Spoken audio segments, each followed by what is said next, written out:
From the dark behemoth lurking in those trees at the end of the street, to historic covered bridges stalked by horrifyingly unnatural creatures, new reports of encounters with terrifying monsters surface across the globe every day. Tonight's cryptid in question is a mysterious and ominous being that resides in that old abandoned house, under the bed, and in the deepest reaches of our own imagination. Are you prepared to delve into the legend of the Boogeyman? Historically, the Boogeyman, or Boogeyman, and sometimes Boogie Monster, is a legend that's grown with a number of civilizations, and always under different monikers and descriptions. Typically utilized by adults to frighten potentially naughty children, the Boogeyman is often described as a masculine or androgynous monster that punishes those who misbehave, with its purpose always seemingly shifted slightly to suit said authority figures' intended life lessons. This beast is often thought to represent deep fear, anxiety, and danger at a near primal level, and has been known to stalk its victims at their most vulnerable moments. While the Boogeyman lacks any specific form, descriptions of this creature vary greatly from household to household, and from community to community, though several renditions do bear similarities, and quite possibly the most common depiction paints this beast as a shapeless monster of the dark, leaving our minds the unsettling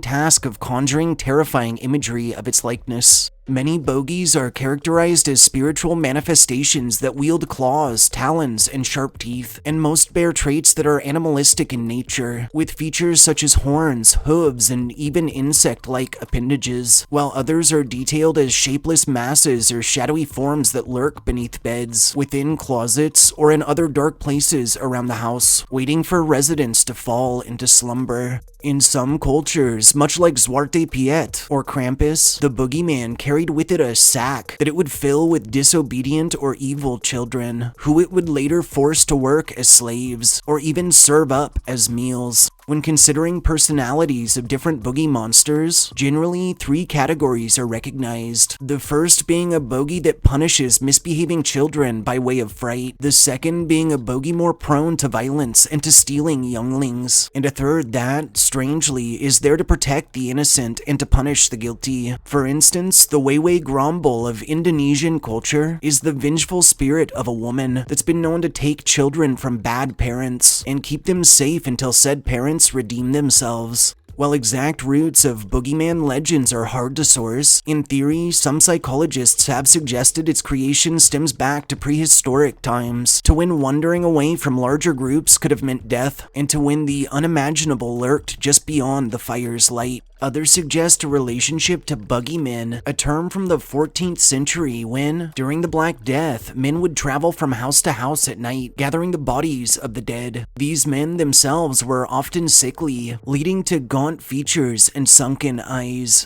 Some of the first noted references towards a specific form of bogey would land in England through the late 1400s and early 1500s as hobgoblins. Conversely to more malicious images of such creatures, the hobgoblins, or more literally translated to spirit rogues, were considered to be light-hearted or even friendly, often playing pranks on unsuspecting mortals, though rarer tales do tell of particularly nasty ones going bad, and even frightening humans to death. The word itself, bogey, is believed to be derived from the Middle English boggy or buggy, meaning something frightening or even a form of scarecrow, and additionally, the boogie monster was often compared to the bugbear, a medieval English legend that told of a creepy bear-like creature that lurked in the woods, waiting to scare any who dared cross its path. Interestingly, some theorize another boogeyman legend may have originated in Southeast Asia around the same time, when Bougainese pirates plagued English and Dutch trade routes, and some speculate the term boogeymen might have evolved from a fear of leading these vicious forces back to one's home country. This theory is often disputed, however, as the boogeyman was, in fact, recognized long before European colonization of Southeast Asia.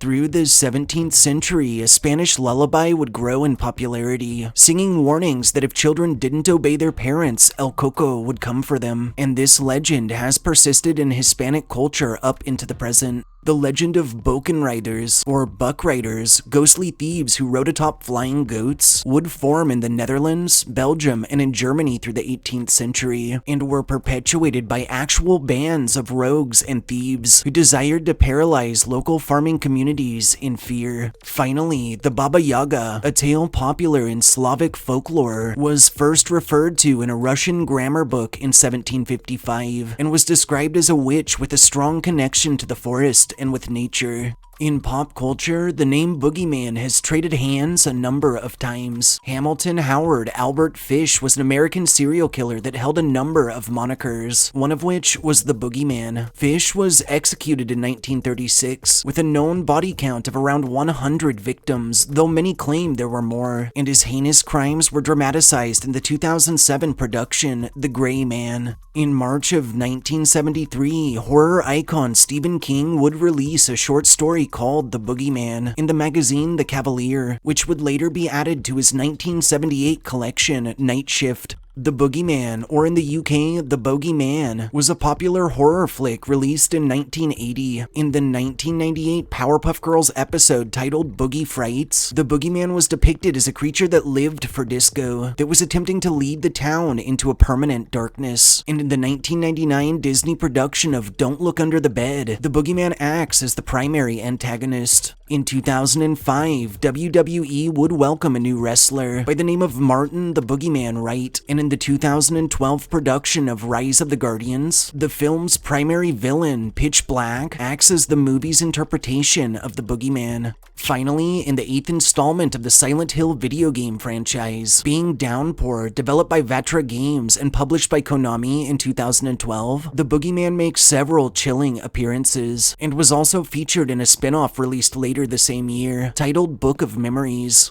Chillingly, however, this terrifying beast isn't something that inhabits realms of fiction alone, and stories of purported encounters with boogeymen are all but common. One notable encounter from a 7-year-old girl in the US tells of a devious dwarf-like creature with yellow teeth, razor-sharp fingers, and red eyes that would lurk in the shadows of her room, waiting for her to fall asleep. The girl claimed this creature appeared each night after dark, and while at first she tried to ignore it, eventually it began scratching at her bed and even attacked her. It's told that one night, fed up, the girl sat bolt upright and demanded the nasty beast go away for good, and surprisingly, it did. Another account comes from a 13-year-old girl in South Africa who reported going through a spell during which she'd wake each night in a total panic, saturated with an intense feeling of fear or dread. On one such night, she awoke, and to her horror, spied a demonic hominid thing sitting at her desk in the dark. A final story tells of a 2-year-old boy from England who began waking up at random times screaming. One night, his dad heard his voice through the baby monitor, repeating the words, "Bad man, bad man." When the boy's father checked the cam, there was an unnaturally tall, dark figure in the room with his son. The father panicked and rushed to his child's room, only to find it empty, and the child in the closet, with the door locked from the outside.